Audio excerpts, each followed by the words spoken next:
அம்மாவெல்லாம் அப்படியே மூஞ்சில் அடிச்ச மாதிரி பேசுறீங்க. அப்பாவெல்லாம் வந்து எதுக்கு அடிக்கவே போறீங்க, அடிக்கிறீங்க. குடிச்சிட்டு வந்து உங்க அப்பாவே நீங்க அடிக்கிறீங்க. ஆனா வந்து அவங்க எல்லாம் இறந்ததுக்கு அப்புறம் அப்பா அந்த காலத்துல நீ அப்படி வளர்த்தியப்பா, இப்ப நீ போயிட்டியப்பா அதுக்கப்புறம் ஃபீல் பண்றீங்க. அதுக்கப்புறம் ஃபீல் பண்றதுல என்னடா பிரயோஜனம் இருக்கு? இருக்கிற காலத்துல அவங்கள சந்தோஷமா வச்சுக்காம, இருக்கிற காலத்துல அவங்களுக்கு ஏதோ பிடிச்சதை வாங்கி தராம, செத்து போனதுக்கு அப்புறம் அவங்க போட்டோ முன்னாடி வச்சு படைக்கிறீங்க.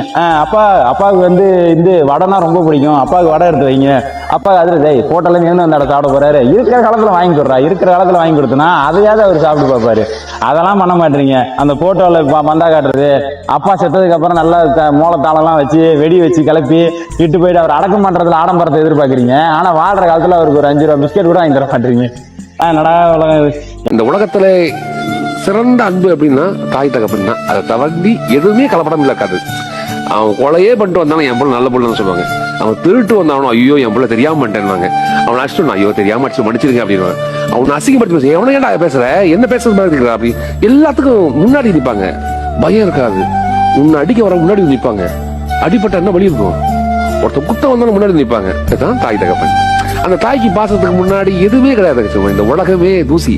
இந்த உலகம் ஒண்ணுமே கிடையாது அன்புக்கு முன்னாடி.